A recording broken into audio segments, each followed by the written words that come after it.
يعني على الأقل يكون عندك الإيمان القوي بمساعدة ربنا، بس ما تكونش مقصر من ناحيتك.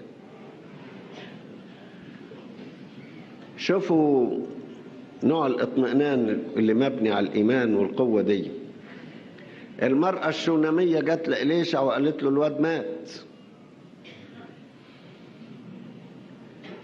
فراح إليشع، راح وهو واثق ان الواد هيقوم، مطمئن خالص، يعني مش بيقول يا رب احسن الصلاة ما تستجابش، احسن اقول ويطلع الواد يفضل ميت وتبقى كسوفة. ما فيش ابدا. اللي ما كانش مطمئن هو جحزي، حط العصاية ما عملتش حاجة بتاعت إليشع،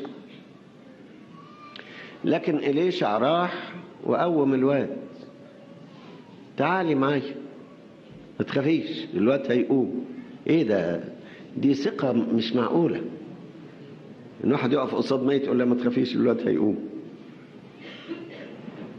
ولا بطرس يقول لها يا طبيسة قومي، وهو بيقول لها قومي عارف انها هتقوم فعلا.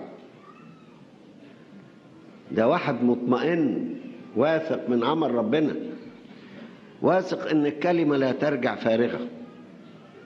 قومي يعني قومي.